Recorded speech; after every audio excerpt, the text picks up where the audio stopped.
my broccoli local like I always did. Give me a bucket or two, watch my co-plan in the streets. I got so much. You can check out last year's submissions and this year's on Instagram and Facebook at Green Thumb NYC. Local like I always did.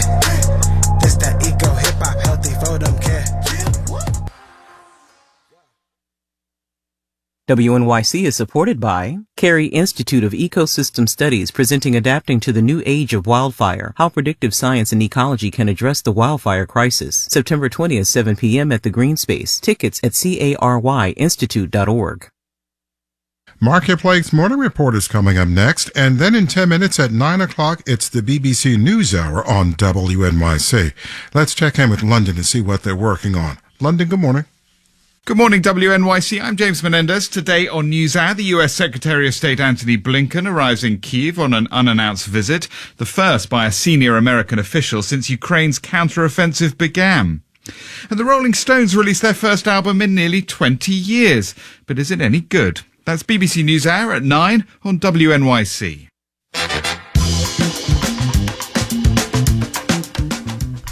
Is it any good? I wonder what that translates to really in British jargon.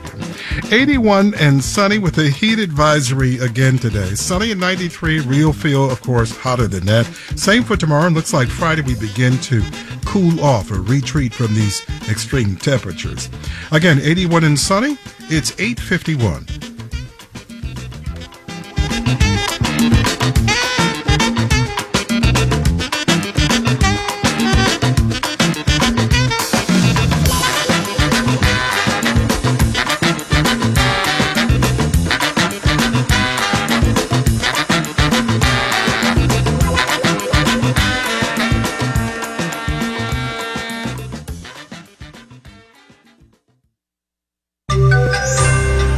Big test for initial public offerings. Marketplace Morning Report is supported by Viking. Exploring the world in comfort, Viking offers a small ship experience with cultural enrichment and destination-focused dining. More at Viking.com. And by C3 AI. C3 Generative AI provides ChatGPT enterprise search that is verifiable, secure, and accurate across all enterprise data. C3.ai. This is Enterprise AI. From Marketplace in Los Angeles, I'm Nova Safo, in for David Brancaccio. If there's one thing we learned during the pandemic, it's that computer chips are essential. And a company that designed some of the technology that goes into those chips, it's called ARM, is getting ready for its initial public offering later this year. Thanks to a new regulatory filing, we know ARM is hoping to raise about $4.8 billion. That would make it the largest IPO since 2021. In the last couple of years, the appetite for initial public offerings has eased significantly, and ARM could potentially change that. Here's Marketplace's Justin Ho. Ever since early last year, companies have found plenty of reasons to avoid going public. Russia's invasion of Ukraine, rising interest rates, a possible recession. All that uncertainty hasn't necessarily gone away, but investors have had time to absorb it. It's not as much of a shock as it was last year. That's Avery Spear with Renaissance Capital. As a result, Spear says the IPO market has started to thaw. We have seen more $100 million plus IPOs this year than last, and the year's large issuers have done quite well. ARM is hoping to raise billions with its IPO, which means it'll have to attract a lot of investors. Steve Kaplan with the University of Chicago says if the company's stock rises after it starts trading, that gives investors some confidence that there's investor demand, that the company's okay, and it potentially leads to more IPOs. But if the IPO goes poorly, other companies might decide to stay private. I'm Justin Ho for Marketplace. Let's do the numbers. In Asia, the Shanghai Composite Index rose 0.1%. The FTSE in London is down 0.6%. On Wall Street, Dow, S&P, and Nasdaq futures are pointing to a lower open, with Dow futures down about 90 points.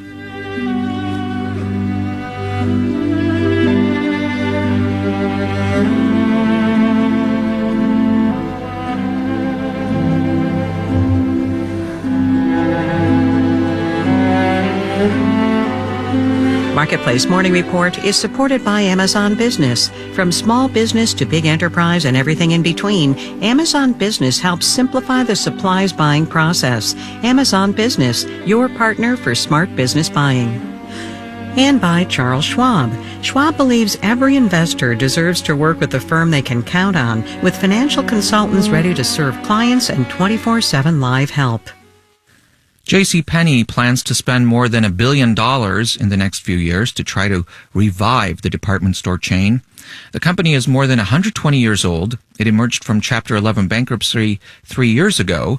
Mark Rosen is the company's chief executive officer. He spoke with David Brancaccio. So what can a JCPenney do for its customers that a big box store or an online giant cannot do for them?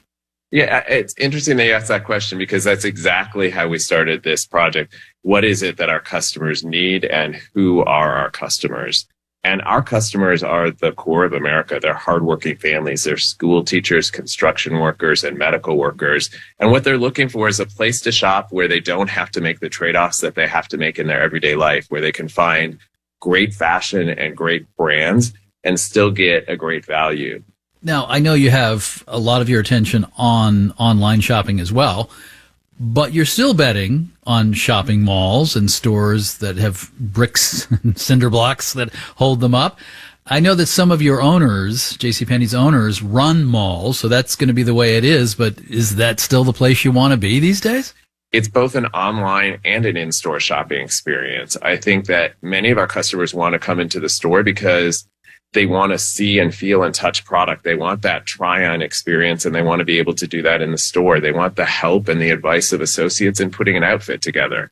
I'll tell you, a couple of weeks ago, I was in stores and a customer came up to me and he was going to a wedding and he was looking for a bow tie. He had never worn a bow tie before. And he needed help finding the bow tie, knowing how to tie it, and knowing what to wear it with. And you can only do that in a physical store. Did you say, well, I'm the CEO, or did you just make sure he got what he needed? The customer came up to me and he said, "Do you work here?" And I was walking alone towards the back of the store and I said, "Actually, I do. How can I help you?" And luckily, before I got too far into that bow tie experience, the manager who had been touring the store with me saw that I was with a customer and came running up to help.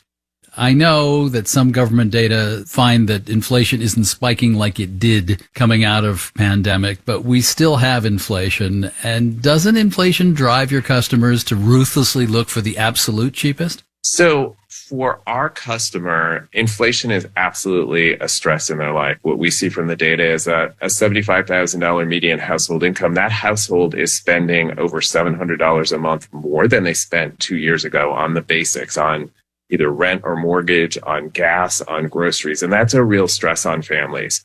What we are providing them with is that shopping experience where they can find those great products, have a great shopping environment, and not have to make that trade-off because it's going to be at a great price and they know it's great quality. Can you use some of that $1 billion to be sure you have the inventory when someone comes in looking for a size 34-30 pants? Right. I think that's critically important. So we really focus on getting the right product for our customer, but we've also focused on in-stock and making sure that it's there when the customer comes. If you look at the investment we're making, it's really focused on 3 areas. It's focused on remodels of the store-in-store technology. It's focused on a better online shopping experience. And then it's also focused on merchandising and supply chain technology to help us say, where should we place that item? How do we make sure that we have the right size assortment there for the consumer who's shopping that store? And if we don't have it in store, how do we ship it from the fastest place to get it to the customer? Mark Rosen, CEO, JCPenney, thank you very much. Thank you. And thanks to David Brancaccio for that interview. There's word this morning that Google is settling an antitrust lawsuit brought by more than 30 state attorneys general. This concerns Google's App Store. There are no details yet on the settlement, which is subject to court approval. Meanwhile, the Federal Trade Commission is reportedly close to suing Amazon, also on antitrust grounds. The agency has been scrutinizing a number of Amazon's practices. In Los Angeles, I'm Nova Safo with the Marketplace Morning Report.